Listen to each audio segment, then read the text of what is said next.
जय श्री राम, जय बागेश्वर धाम। दोस्तों, अगर आप सबको भी पितृपक्ष के दिनों में अगर आपको ये सभी संकेत मिलते हैं, ये 5 जानवर आपको अगर अपने घर के बाहर दिखते हैं, तो आपको ये संकेत बिल्कुल भी भूल से भी नज़रअंदाज नहीं करने चाहिए। नमस्कार दोस्तों, स्वागत है आप सभी का आपके अपने चैनल तीज त्योहार और धर्म पर।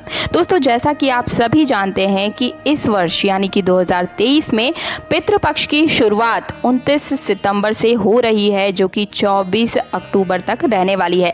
सर्व पितृ अमावस्या के साथ पितृपक्ष का समापन हो जाएगा। तो गुरुजी यानी कि बागेश्वर धाम सरकार में गुरुजी ने इस साल पितृपक्ष के बारे में क्या बताया है, उसी छोटी सी जानकारी को आप सभी के लिए बहुत ही जनसाधारण भाषा में बताने जा रही हूँ। एक एक चीज को ध्यान से सुनिएगा।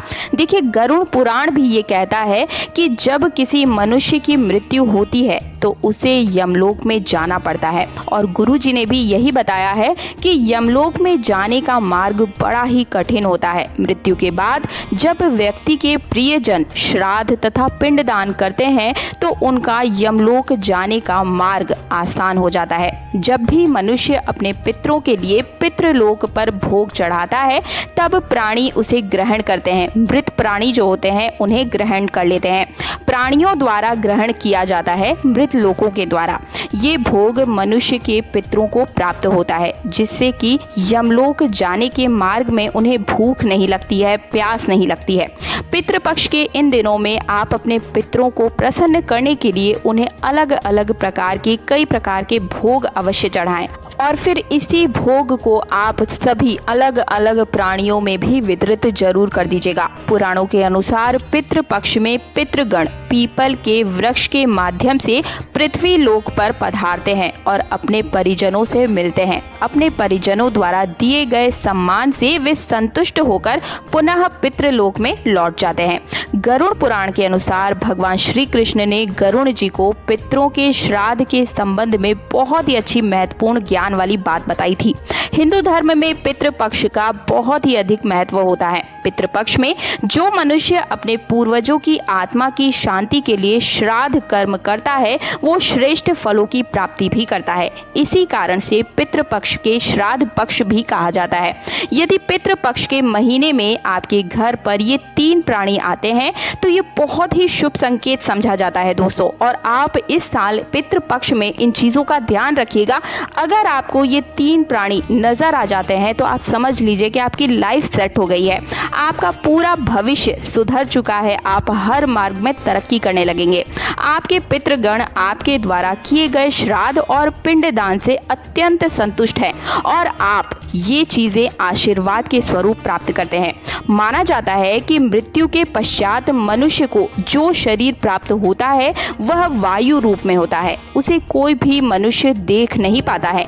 यह वायु रूपी शरीर प्राणियों के माध्यम से पृथ्वी लोक पर भ्रमण करता है। इसलिए कहा जाता है कि पितृपक्ष में द्वार पर आए किसी भी प्राणी का अनादर हमें नहीं करना चाहिए, क्योंकि उनके अंदर हमारे पितरों का वास हो सकता है। तो चलिए जान लेते हैं कि आखिर कौन से हैं वो प्राणी जिनका पितृपक्ष में घर पर आना बहुत ही शुभ माना जाता है। तो सबसे पहला प्राणी है कौवा। गरुड़ पुराण के अनुसार और हमारे गुरुजी के अनुसार भी मनुष्य के पूर्वज कौवे का रूप धारण करके अपने प्रियजनों से मिलने के लिए पधारते हैं।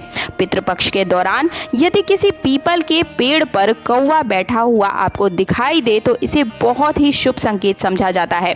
साथ ही साथ यदि कोई कौवा पितरों के श्राद्ध के दिन आपके घर पर आकर बोलने लगता है, तब आप इस चीज को ध्यान रखिएगा कि आपके द्वारा दिया गया भोजन जल अगर उसने ग्रहण कर लिया तो ये सभी संकेत बहुत ही श्रेष्ठ फल की आपको प्राप्ति कराते हैं।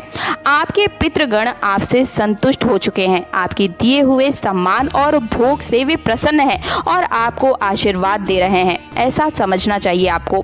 पितृपक्ष में कौवे का घर पर आकर भोजन ग्रहण करना ये संकेत है कि अब आपके जीवन की सभी प्रकार की समस्याओं का अंत होने वाला है और आपके जीवन में खुशियां आने वाली है। किंतु अगर पितृपक्ष में कोई कौवा आपके घर पर आकर जोर जोर से चिल्लाने लगे तो आपको समझना चाहिए कि आपसे पितृगण आपसे बहुत ही ज्यादा नाराज हैं। आपको उनकी संतुष्टि के लिए श्राद्ध कर्म करने ही चाहिए, अन्यथा पितृदोष से भयंकर स्थिति उत्पन्न हो जाती है। दूसरा जो प्राणी है वो है कुत्ता। अगर पितृपक्ष में श्राद्ध तथा पितरों की पूजा के दौरान द्वार पर कोई कुत्ता अचानक से प्रकट हो जाता है तो ये बड़ा ही शुभ संकेत माना जाता है। आपके पितृ कुत्ते के माध्यम से आप तक आशीर्वाद को पहुंचाने की कोशिश कर रहे हैं।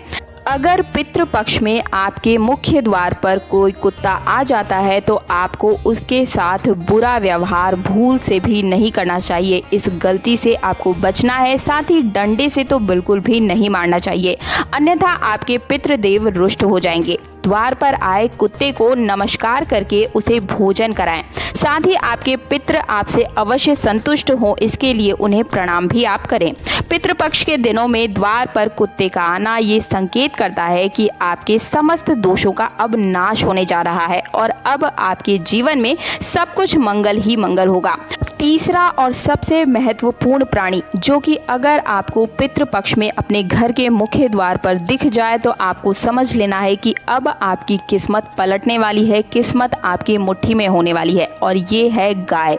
यदि आपको अपने घर के मुख्य द्वार पर गौ माता नजर आ जाती है तो आप बहुत ही भाग्यशाली है। गाय के रूप में आने वाले पितृ बहुत ही पुण्यात्मा होते हैं।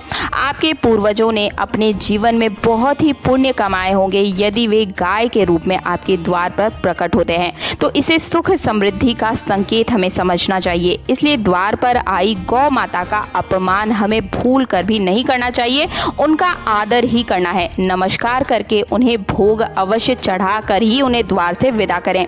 द्वार पर आई गौ माता को हाथ जोड़कर अपने आप से ही आपको अपनी जो भी इच्छा है उसे भी आप प्रकट कर सकते हैं। आपकी वो इच्छा जरूर ही पूर्ण होगी। आप अवश्य रूप से लिख कर ले लें कि अगर आपने गौ माता के सामने मुख्य द्वार पर अगर आपके घर के सामने कोई गौ माता आई है पितृपक्ष के दौरान और आपने अगर उनसे अपने मन की इच्छा रख दी तो वो मनोकामना आपकी शीघ्र ही पूर्ण हो जाएगी, क्योंकि वे एक रूप से आपके पितृपक्ष में आपके पितृ का ही रूप लेकर आई है। यदि आप द्वार पर आई गौ माता को मीठी रोटी खिलाते हैं तो कई गुना अधिक आपको शुभ फल की प्राप्ति होती है।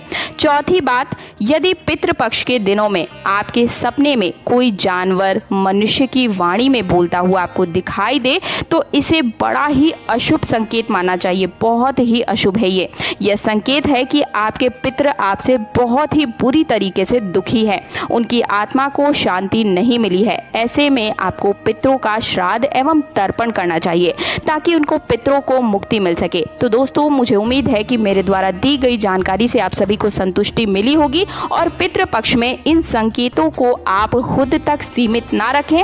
इस वीडियो को ज्यादा से ज्यादा अपने व्हाट्सएप और फेसबुक पर सभी परिजनों के साथ शेयर अवश्य करें ताकि वे भी इस पितृपक्ष में गलती करने से बच सके और इस जानकारी से अपने आने वाले भविष्य को समझ सके। तो वीडियो पसंद आए तो वीडियो को लाइक करने के साथ चैनल को सब्सक्राइब कर दीजिएगा, पास वाला बेल आइकन जरूर प्रेस कीजिएगा ताकि आने वाले हर वीडियो का नोटिफिकेशन सबसे पहले सिर्फ और सिर्फ आपको मिल सके।